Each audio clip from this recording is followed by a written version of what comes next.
News, news, news. Greetings. Our Frederick Riddle here with some more Christian news and views. We are now on episode 31. We're moving right along. And I have two particular subjects I want to cover. The first one is called The Pardon of Hunter Biden is Understandable. It's also unforgivable. This comes out of the Los Angeles Times. And I won't mention the author's name for her own protection. um, but anyhow, the news is talking about the Hunter's pardon. And this author, she goes into a lot of different things, covering it and so forth. But throughout it, she can't resist the thing of making digs at President-elect Trump. And she blames, underlying this is sort of to me, when in reading the article, it's sort of like blaming Trump. But we'll get to my opinion in a minute. She does go, she talks about here, for the past few months, each time Biden or his press secretary was asked whether a pardon was in the cards, they both emphatically said no. So much for one of the president's favorite lines, I give you my word as a Biden. So she just starts out by attacking President Biden's credibility right off the bat. Then she talks about Hunter, who at the time was facing a potential sentence of years in prison for tax evasion and lying on a federal firearms application. He's now, this is her opinion, he is now free to pursue his career as a middling painter of overpriced art. So this is a rather interesting article. And there's something here that I'm going to get into in my opinion, because I think there's a story behind this that doesn't really, it's there if you look, but she doesn't really go down into it deep, because I don't think she understands the situation as fair as what she may think she does. Again, like I said earlier, she starts attacking Trump. She talks about, I admit that when I first heard the pardon news, I thought, good for you, Joe. Why should you follow the rules when no one on planet Trump does? And so she immediately turns on Trump. And so part of this article is personal attacks on, well, she may not consider them personal, but I do. They're personal attacks on Trump and his family. So she goes into different things about the real outrage is the general lack of accountability for the illegal, unethical, or immoral behavior of children born into wealth and privilege, whose only talents are their ability to exploit their proximity to powerful people. Nepo baby is gonna Nepo baby. So here's my opinion on all this. She's striking out in different things and so forth. The liberals, and that's also known as Democrats these days, are still reeling from the Trump landslide victory and from President Biden's pardon of his son. And this article just continues the self-destructive attacks on their own people, their own situation, coupled with hatred for Trump. It all comes down to the fact that they do not understand why they lost the election. In the case of the pardon, they treat it as a betrayal. And the whole thing, the election and the betrayal, then become more than like almost one issue to them. They have fallen prey to their own rhetoric. They have lied so much about Trump that they now believe what they have said. I've heard this said so many times over my lifetime that if you lie long enough, you will end up believing it yourself. And I think this is a classic example of that. They have so many lies about Trump. And by the way, they were also telling lies about their own administration. In the case of Trump, they're making him out to be a ogre. Ogre. Uh, in the case of Biden, they're making him out to be a saint and to be a very effective leader when he wasn't. So you have these different things going on here. So the about face. Well, I mean, before I get that, they don't understand that the American people rejected their agenda, their policies, and their elitist morality. Biden's about face on the pardon has created a backlash of irate attacks. Attacking Biden appears to be another example of the left's self-destruction. Like an injured animal will turn on somebody who tries to help. You ever try that? You find a dog or a cat that's been injured and you try to reach down there to help. They're going to bite your hand or scratch it or something. They're going to, because they're in such pain, they don't know that you're trying to help them, and so they're being defensive. Well, this is the same thing I see happening with the liberals. That when somebody lifts a hand to help them, they turn on one another. They turn on that person. Until the liberals realize that the American electorate rejected their agenda, they will continue to flounder. The problem wasn't a senile president, though there is every sign, ample sign, that he is senile. Nor was the problem an ineffective presidential candidate, though she was definitely ineffective. Nor was the problem a series of bad decisions and tactics by the Harris campaign, although they were definitely bad.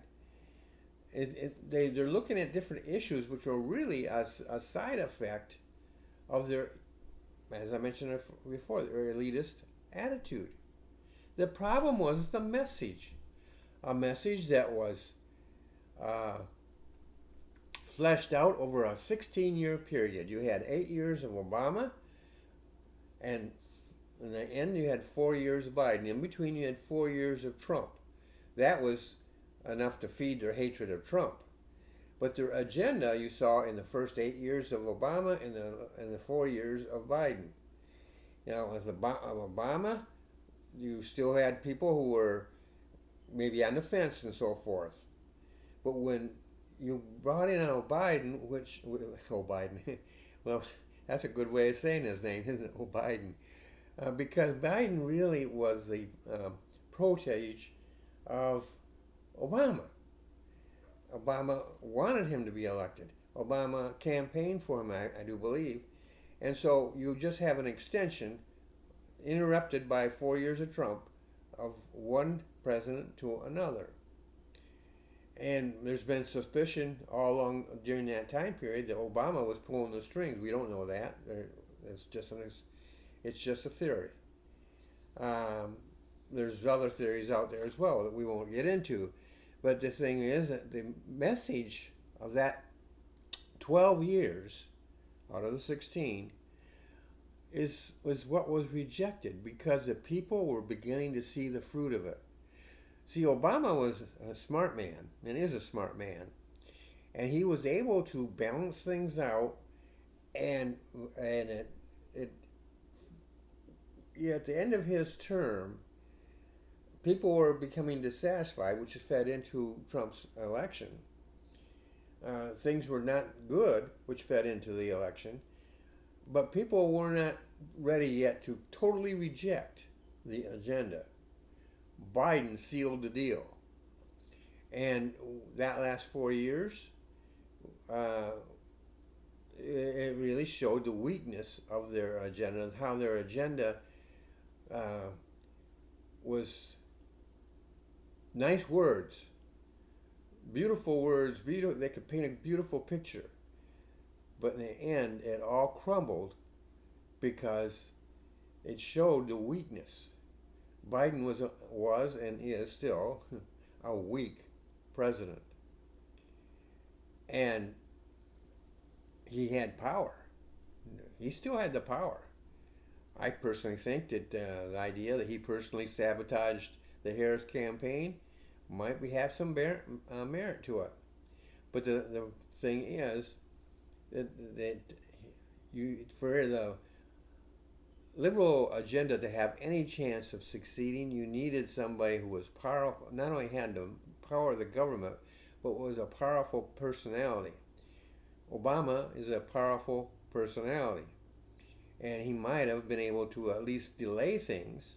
I think the message itself is one that people were going to reject anyhow, but Biden just brought it on a lot faster than anyone anticipated. So it was rejected by the average voter, which, in my opinion, until the Democrats and the liberals understand that, they're going to still flounder. Will they someday understand it? I think they will. I think they're going to come back into power again in the future. The United States government is no longer on the scene. When you get to the book of Revelation in the Bible, you don't see any mention of the United States. The young lions that the Bible talks about, that might include them, and they're weak. If when you read that section, you see that they are weak and they are unable to stop the Antichrist. And so I think that the United States, we're getting a second chance, maybe our last chance to do things right, to get it right. And personally, speaking as a Christian, the Republicans, I believe the Republicans now are on the bubble. They have a victory. They have a mandate to get things right. Will they do it? Well, I've seen them dissolve into what you almost be a clanning. You have these different clans, and they fight. They get in, and they have this inner fighting, and they destroy their own selves. They are worse at that than the Democrats, and so we'll see. But they have the opportunity. Now we move on to another piece of news, and this one is the Syrians celebrate Bashar Assad's fall. And the subheadline goes like this, a second thing. It says, stunning rebel advance outs longtime strongman who is now on the run. And now the crowds are in the streets, they're celebrating. There's a sort of a euphoria. So let's read this here. This stunning advance, which is what they call it here, by the rebel army forced President Bashar Assad to flee the country. Apparently, according to the article, Moscow may have had a role in a negotiated peaceful transfer of power. So he got on the plane and fled, and no one seems to know where he went. But it's too early to know if that transfer of power, that peaceful transfer of power, is going to hold. We'll just have to wait and see. We just don't know where Bashar is. We don't know what the results of all this is going to be. But we do know that he has left, and the people are celebrating. There's euphoria in the streets. And here's my opinion on that. The fall of Syria is major news. It's because it's where it's located.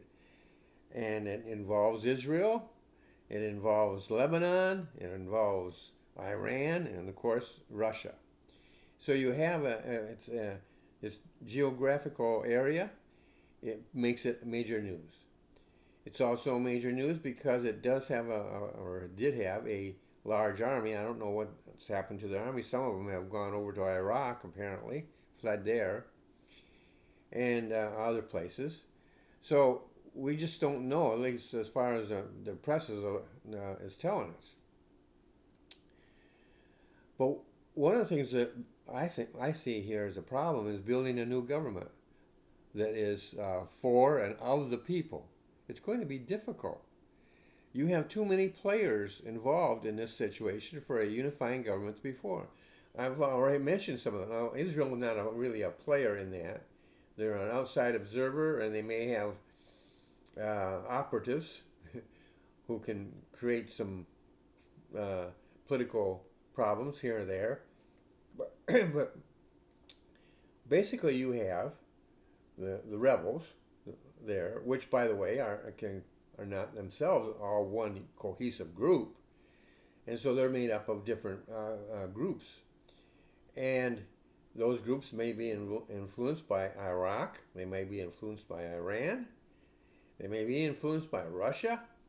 We don't know all the different players, and even if we did know or do know, uh, what are we going to do about it? These players have their own agenda. They have their own plans. What they want to see happen. And so there's going to be some. Are they going to be able to negotiate and work together like they did in the war? It's one thing to get together and fight a war, but once that war is over, now you break back out to these sections, these sects, and they may have completely opposing views, and so that can result in some more chaos. Um, it might come up that whoever has the strongest military backing rules until somebody stronger comes along and kicks them out. And so this could be turmoil for a long term. Have no way of knowing. This is going to be another hot spot that our new president will have to contend with. He's going to need our prayers. And he's going to need to have not only our prayers, but the cooperation of both houses of Congress, and he's going to have to be able to mount his own agenda. Since we're talking about agendas, he's going to have to, if he doesn't have one involving Syria, he's going to have to form one, and then effectively communicate that and gather support for it. And he's going to be against all that confusion I just talked about. Because how is he going to talk to this group? And over here is an entirely different group, and over here is another group. And so you have all these different groups with different agendas, different personalities. Some might say, well, we'll work through a political framework. Others might favor the military, the armed rebellion, and so forth. So it's going to be a hot spot that's going to occupy our next president, perhaps for the rest of his term. We have no way of knowing. So we need, like I said, we need to pray for him, and people and politicians on both sides of the aisle need to understand this and support him in whatever he tries to do. I have very little hope that the Democrats are going to step up like that. And then the Republicans, there are different political views there. So what are they going to do? We are going to face a very political trying time. I'm hoping and praying that all the parties involved here in the United States will finally see the truth, the need that they have that we form a unified government. It's okay to disagree, but control it and look at the country as a whole. Your first duty is not to the person who elected you back in your state. Your first duty is the United States. That's who you take when you get sworn in. You don't swear in. You don't go in and say, "I swear in to uphold my state's what my state says." No, it's uphold the Constitution of the United States. And so they need to be focused on making the United States government the government our founders wanted. And that means tearing down some things. That means building up some other things. That means going back to some of the foundations of our government. And by the way, that includes the right for Christians to worship God. Some people say that the right to worship is extended to all religions. Well, to some extent, there may be some truth in that. But these were primarily Christian people, Christian men. Some of them have been called deists, but when you look at it, they weren't deists at all. And so they were Christians, or they were at the very minimum people who were influenced by the Christian worldview. And so they had this Christian worldview, and they drew from the Bible a lot of what appeared in our Declaration of Independence, and then into the Constitution itself, our principles gotten from the Bible itself. And so we need to return to those. And again, that's going to call that the President of the United States can get us out, get government out of the way. But we, the people, have to turn back to God and to have Him or invite Him back into our lives and into our own government. The wall of separation, I've mentioned this before, is not to keep the church out of the government, but to keep the government out of the church. If you are any kind of a historian and you're truthful and honest about it, you would know that's true. So that's it for my opinion on those particular issues. And I just want you to think about these things, because these things are piling up. And some of it is just simply backlash that the Democrats have on themselves, but even there, that's going to impact our new President-elect Trump, as he takes office. And then also, issues over in the Middle East, such as Syria, that are going to impact our government going forward. Issues in Europe, issues in Asia. He's inheriting things that have fallen apart. He had put together some things that were going and starting to take hold. And then Biden came in and undid most of that. If not, well, I don't think he's undone all of it, but not for lack of trying. But I think there's still some out there that Trump can build on. So he's going to need our prayers, and he's certainly going to need preparation. He's going to need support from his own party, but I think the Democrats got to step up too. So putting the government first rather than over party or over their own personal agendas.